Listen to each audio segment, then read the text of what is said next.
중대재해법 시행 1년을 앞두고 있습니다. 건설사들은 안전사고를 막기 위해 분주하게 움직였는데 예방 효과는 미비한 것으로 나타납니다. 최근 맥주와 탁주 등 주류세율이 인상됐습니다. 기획재정부가 주류세율 인상이 서민과 중산층을 위한 것이라고 설명해 논란이 일고 있습니다.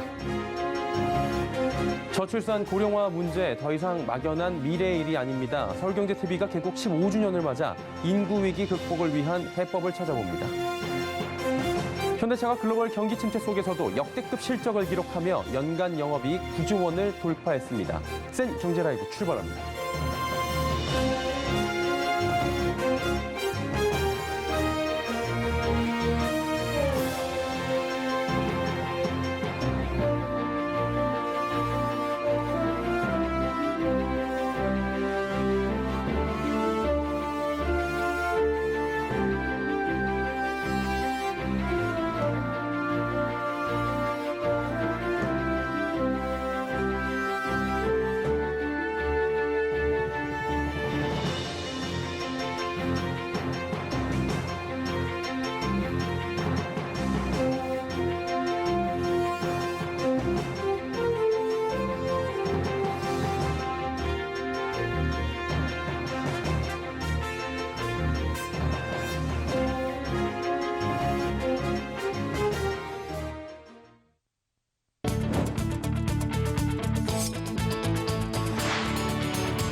시청자 여러분 안녕하십니까? 센 경제라이브 서정덕입니다. 내일이면 중대재해처벌법이 시행된 지 딱 1년이 됩니다. 기업들은 안전조직을 확대하고 첨단 장치들을 도입하는 등 안전관리에 집중했는데 정작 사고는 피하지 못했습니다. 이지영 기자입니다. 중대재해처벌법이 시행된 지난해 341명의 노동자가 건설 현장에서 목숨을 잃었습니다. 수치로는 1년 전 417명보다 줄었다고 할 수 있겠지만 노동자들이 생명을 잃는 끔찍한 사고가 끊이질 않은 겁니다. 분기별로 살펴봐도 중대재해법 시행으로 사망사고 예방 효과를 거뒀다고 보긴 어렵습니다. 국토교통부가 건설공사 안전관리 종합정보망을 통해 분기별로 사망자 수를 분석한 결과 1분기 55명, 2분기 44명, 3분기와 4분기는 각각 61명과 54명으로 집계됐습니다. 가장 최근인 지난해 4분기엔 SGC 이테크건설 현장에서 3명이 숨졌고 DLNC는 5분기 연속 사망사고가 발생했습니다. 이 외에도 삼성물산, GS건설, DL건설, 중흥토건, 제일건설, 대보건설, 극동건설의 공사 현장에서도 각 1명씩 노동자가 숨졌습니다. 기업들은 안전조직 확대와 첨단 안전장치 도입 등을 내세웠지만 정작 사고를 피하진 못한 겁니다. 현장 노동자들은 보여주기식 안전교육과 말로만 외치는 안전제일이 문제라며 실제 현장에선 빨리 일을 끝내야 하는 것이 우선이라 안전을 보장받는다고 느끼지 않는다고 말했습니다. 법률제도가 만들어진다고 해서 하루아침에 재해가 줄진 않습니다. 안전의식이 같이 바뀌어져야만 산업재해가 줄어들 수 있다고 보는 거죠.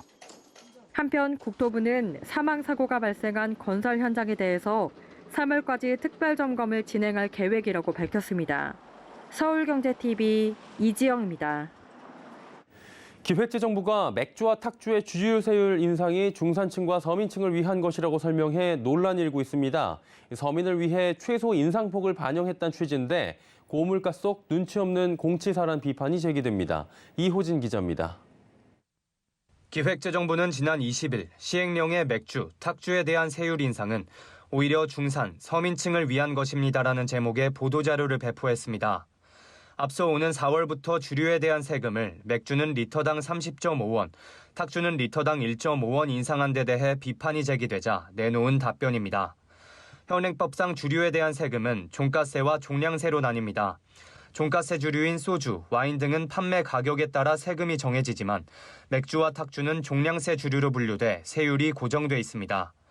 따라서 맥주와 탁주의 세율은 매년 물가 상승률을 고려해 조정되는데 올해는 전년도 물가 상승률의 70%를 반영한 3.57% 인상이 결정됐습니다.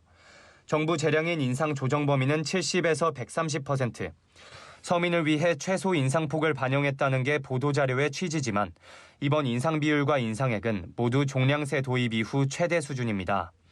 이미 고물가에 허덕이고 있는 국민들 입장에선 듣기 불편한 공치사나 자화자찬에 가까울 수밖에 없습니다.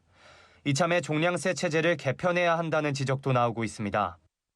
당분간은 과세 체계 적용에 대한 모니터링을 좀 계속 보면서 지나치게 시장이 연동돼서 가격이 오른다 그러면은 그 부분을 변경하는 그런 주세 정책이 좀 필요하지 않을까 생각됩니다. 개정 방향으로는 주세를 결정하는 주기를 늘리거나 탄력 인상 조정 범위를 넓히는 방안, 업체별 매출액을 고려해 차등적으로 세금을 부과하는 방안 등이 제시됩니다. 서울경제TV 이호진입니다. 가전업계가 고객 편의를 높이는 다양한 기술을 앞세워 소비자 공략에 나서는 모습입니다. 오늘 삼성전자가 친환경과 초연결의 방점을 찍은 가전을 선보였고 앞서 LG전자도 인공지능을 적용해 실내 환경에 맞춰 운전하는 가전을 내놓은 바 있는데요. 그 현장에 윤혜림 기자가 다녀왔습니다. 애플리케이션에서 버튼을 누르자 에어컨의 인공지능 절약 모드가 실행됩니다. 실내 공기질에 맞춰 공기청정기 팬이 스스로 돌아갑니다. 삼성전자가 오늘 비스포크 무풍 에어컨과 비스포크 큐브 에어 공기청정기 등 연결성을 강화한 에어 솔루션 신제품을 공개했습니다. 기기 간 연결, 초연결을 통해서 사람들이 특정 기기에만 한정된 게 아니라 여러 가지 연동을 통해서 전기, AI 에너지 절약 이런 것을 할 수 있고요. AI 딥러닝, 사용자 패턴 이런 것들을 계속 학습을 하고 있고요. 사용자에게 새로운 더 나은 경험을 제공하고 있습니다. 이 가전은 통합 연결 플랫폼 스마트싱스를 통해 AI 절약 모드를 이용하면 에너지 사용량을 최대 20%에서 30%까지 줄일 수 있습니다. 공기청정기는 스마트싱스의 자동화 루틴을 설정해두면 사용자의 생활 패턴에 맞춰 공기질을 관리할 수 있습니다. 앞서 LG전자는 자동 관리 기능을 강화한 휘센 타워 에어컨과 퓨리케어 360도 공기청정기 알파를 내놨습니다. 에어컨에는 실내 환경에 맞춰 운전하는 스마트 케어, 레이더 센서를 이용한 외출 절전 기능을, 공기청정기에는 AI 기술을 활용한 절전 기능인 인공지능 플러스를 적용했습니다. 캐리어도 다양한 AI 기술을 담은 에어컨 D5퍼스를 출시했습니다. 음성 명령을 통해 제품을 작동하거나 주변 환경에 맞춰 AI 운전이 가능합니다. 가전업계가 특화 기술과 인공지능처럼 신기술 개발에 적극적으로 나서면서 가전시장 선점을 위한 경쟁은 더욱 뜨거워질 전망입니다. 서울경제TV 윤혜림입니다.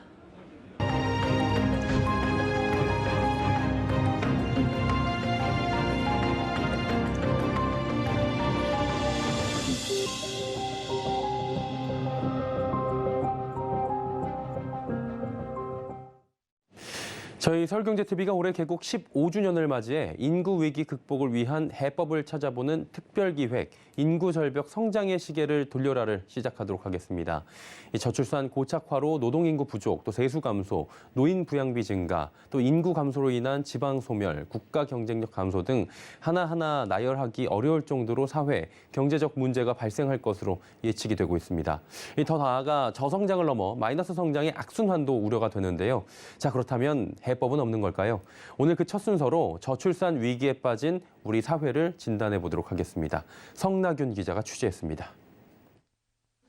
인구 위기가 심화하면서 우리 경제 기반이 흔들릴 수 있다는 우려의 목소리가 커지고 있습니다. 통계청에 따르면 2022년 3분기 기준 우리나라의 합계 출산율은 0.79명으로 통계 작성 이래 최저치를 기록했습니다. 이는 미국, 일본보다 낮은 수준으로 경제협력개발기구 회원국 가운데 합계 출산율이 1보다 낮은 국가는 한국뿐이라는 지적이 나옵니다. 일단은 1명 이하로 떨어진 지 5년이 됐고요. 또 이 떨어지는데 반등하려는 기미가 전혀 보이지 않고 떨어지는 속도가 각 어느 나라와 비교할 수 없을 정도로 빠르게 떨어지고 있는 데다가 급속한 저출산 현상은 산업 전반에 부정적인 영향을 미치고 국가 경쟁력을 약화시킬 수 있습니다. 저출산으로 인해 산업 활동에 투입되는 노동력이 부족해지고 소비 인구가 줄어들면서 내수 시장 수요 또한 감소하기 때문입니다. 특히 저출산은 잠재적 경제 성장률을 하락시키기 때문에 치명적입니다. 단순히 출생률이 낮아지는 것뿐만 아니라 총 출생아 수도 지속해서 감소하고 있는 만큼 경제 위축, 국가 재정 지출 증가, 국방력 부족 등 문제가 발생할 수 있습니다.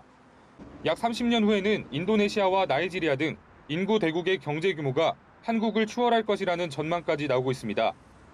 글로벌 투자은행 골드만삭스는 한국의 경제 성장률 전망치가 2020년대 평균 2%에서 2040년대 0.8%로 떨어진 뒤에 2060년대에는 마이너스 0.1%, 2070년대에는 마이너스 0.2%를 기록하는 등 계속해서 하락할 것으로 내다봤습니다. 모든 면에서 사회 전반을 흔들게 됩니다. 여러 그 기본적인 사회를 지속하는 시스템이 흔들려 버리게 되는 거죠. 그래서 우리나라는 이미 이게 지금 나타나고 있어요. 전문가들은 인구 문제를 풀기 위해선 정치와 경제, 종교, 사회, 학계 등 모든 분야에서 관심을 갖고 생각을 바꿔야 한다고 입을 모으고 있습니다. 서울경제TV 성낙윤입니다. 예, 성낙윤 기자 스튜디오에 나와 있는데요. 조금 더 이야기 나눠보도록 하겠습니다. 어서 오세요. 안녕하세요. 예.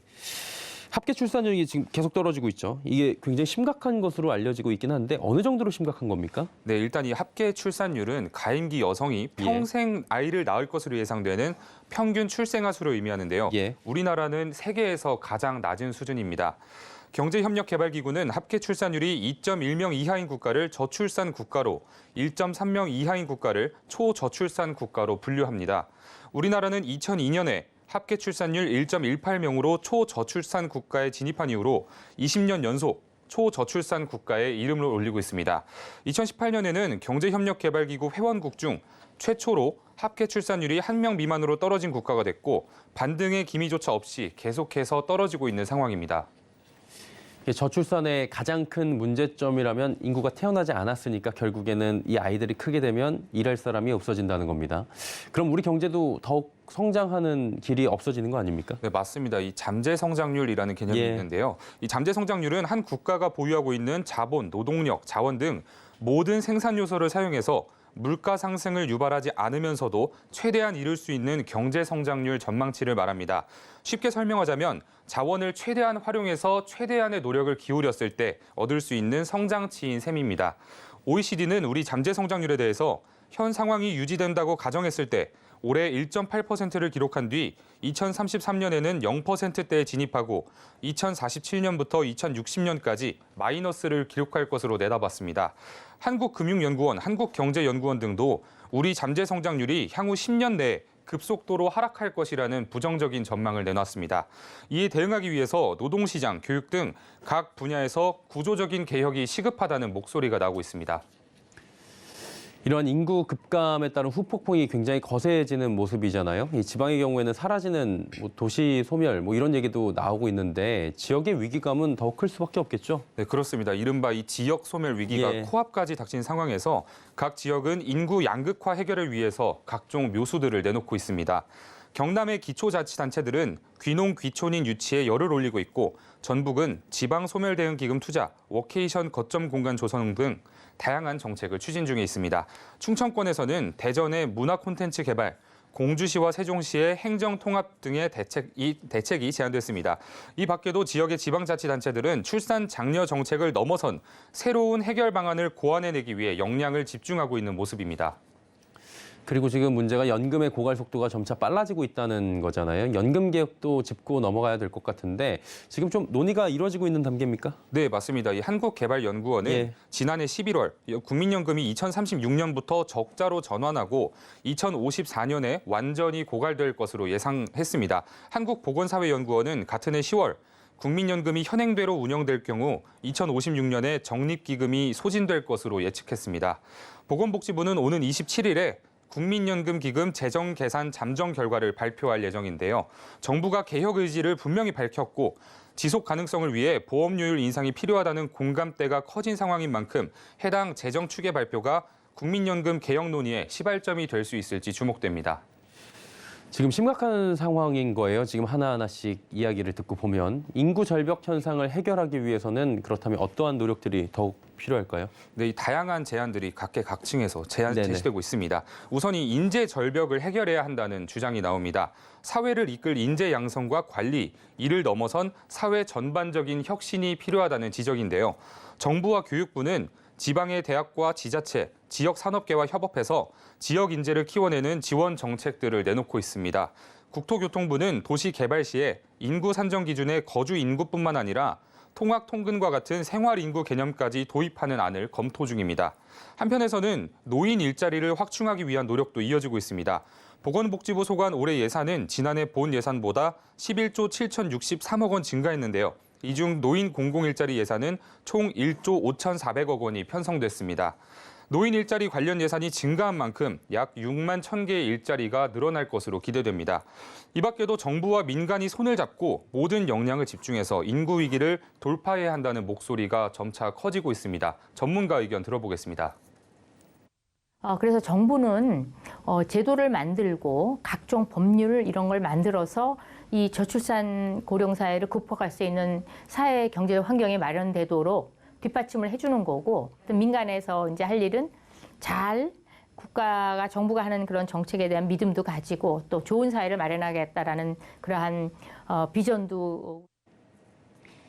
예, 인구 절명 문제는 이게 비단 어제 오늘 일만은 아닐 겁니다. 그리고 묘수를 찾는 게 어렵겠죠. 서울경제TV가 개국 15주년 특별기획으로 앞으로 인구 절벽 문제를 하나하나 짚어보도록 할 예정입니다. 꾸준히 살펴보도록 할 테니까요. 많은 시청 또 부탁드리도록 하겠습니다. 성나균 기자와 오늘은 함께했습니다. 고맙습니다. 감사합니다.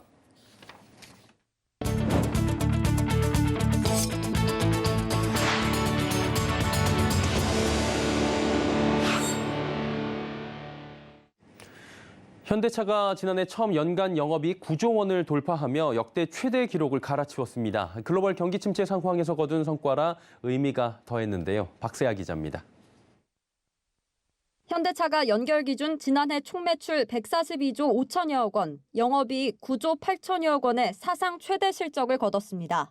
전년과 비교해 매출은 21.2%, 영업이익은 47% 각각 늘었습니다.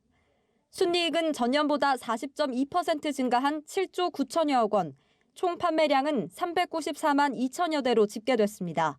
작년 4분기 실적만 놓고 보면 판매량은 103만 8천여 대를 기록했고 매출액 38조 5천여억 원, 영업이익 3조 3천여억 원을 달성했습니다. 4분기 판매는 글로벌 차량용 반도체와 부품 수급 개선 등에 힘입어 전년 동기 대비 증가했고 영업이익은 판매 대수 증가, 고부가 가치 차종 중심의 믹스 개선, 우호적 환율 효과 등으로 전년 동기보다 확대됐습니다. 반도체 공급 부족 상황이 개선됨에 따라 생산이 늘고 있으나 여전히 주요 시장의 재고 수준은 낮은 모습으로 대기 수요는 견조할 것으로 예상됩니다. 다만 지정학적 리스크와 금리 인상 등 경영 불확실성으로 인한 수요 감소 우려가 있습니다. 업계에선 글로벌 자동차 시장이 주요 국가들의 환경 규제 강화와 친환경 인프라 투자 증가, 친환경차 선호 확대 등의 영향으로 친환경차 시장이 높은 성장세를 이어갈 것으로 전망하고 있습니다. 현대차는 아이오닉 6의 글로벌 판매를 본격화하고 아이오닉 5N과 디올6 코나 EV 출시를 통해 전기차 판매 확대에 나선다는 계획입니다. 여기에 5세대 완전 변경 산타페 글로벌 출시 등 고부가 가치 차종을 중심으로 점유율 확대와 수익성 방어에 집중할 방침입니다. 한편 현대차는 미국 조지아 신공장 건설 본격화와 미래 기술력 확보를 위해 올해 R&D 부문에 4조 2천억 원, 설비 투자에 5조 6천억 원, 전략 투자 7천억 원 등 총 10조 5천억 원을 투자할 계획입니다. 서울경제TV 박세아입니다. 이복현 금융감독원장이 7개월 만에 보험사 수장들과 다시 만났습니다. 이 원장은 이 자리에서 올해 보험업계 사업 확장 대신 시장 안정과 건전성 관리에 더욱 힘을 쓸 것을 요청했다고 하는데요. 이 채권 시장과 프로젝트 파이낸싱 시장 부실 우려를 미리 준비하고 대응하라는 의미로 보입니다. 김미연 기자입니다. 이복현 금융감독원장이 오늘 보험사 최고 경영자들을 만나 새해 첫 주문한 건 유동성 공급과 건전성 관리입니다. 안팎으로 불확실성이 큰 올해, 일시적으로 유동성 부족이 발생할 경우 장기 자금을 제공할 수 있는 보험사가 적극적인 역할을 해야 한다는 겁니다. 지나치게 공격적인 외형 확장보다는 시장 안정에 보다 힘써주시길 하는 바람이 있습니다. 유동성을 공급해 주시는 기관 투자자로서의 역할을 해주셨으면 하는 바람이 큽니다. 이를 위해 회사별로 투자 적격 기업을 적극 발굴해 채권을 매입하는 등 다양한 투자 방식을 활용할 것을 언급했습니다. 올해 위험 발생 가능성이 높아지면서 선제적인 리스크 관리 강화도 주문했습니다. 올해 복합 위기가 전망되면서 보험 산업의 잠재 위험이 드러날 가능성이 높아졌습니다. 특히 최근 3년간 2배 가까이 증가한 부동산 PF 대출과 해외 대체 투자에 대해 자체 심사와 사후 관리 강화를 당부했습니다. 올해 고금리 기조 속 경기 침체가 심화될 것을 고려하면 손실 발생 위험이 더 확대될 우려가 있다는 겁니다. 이 원장은 지난해 6월 첫 간담회 때도 부동산 PF 대출 리스크 관리를 당부한 바 있는데 올해는 더 모니터링을 강화할 것이라고 경고했습니다. 저희 금융당국도 부동산 PF 점검 결과를 공유하고 해외 대체 투자 모니터링 지표를 좀 더 고도화하여 감독 측면의 지원 방안을 마련하는 한편 또 올해부터 도입되는 새 회계 제도와 지급 여력 제도에 대해서도 12년 만에 규제 이행 리스크가 부각되고 있다며 세밀한 점검과 안정적인 시행을 당부했습니다. 서울경제TV 김미연입니다. 요즘 현금이나 실물카드 없이도 물건을 구매할 수 있는 세상입니다. 이 금융권이 주도했던 지갑 없는 사회가 구현되기 시작한 건데요. 그동안 규제 장벽에 막혀 주춤하던 사이 이 주도권은 이제 빅테크로 넘어간 모양새입니다. 김수빈 기자입니다. 무서운 속도로 커지고 있는 간편결제 시장. 국내 간편결제 시장의 규모는 2016년 11조 7,810억 원에서 2020년 120조 원으로 10배가량 커졌습니다. 한국은행 자료에 따르면 지난해 상반기 간편결제 서비스 이용 금액은 일평균 7,232억 원을 기록했습니다. 계속해서 시장 규모가 커지자 업권을 넘어 기업마다 각축전을 벌이고 있는 모습입니다. 결제가 본업이 아닌 유통가에서도 발빠르게 시스템을 구축하고 있습니다. 업계에 따르면 주요 이커머스 업체들은 자체 페이 서비스를 도입해 이용자 수와 거래 규모를 늘리고 있습니다. 머지않아 애플페이도 국내에 정착할 전망입니다.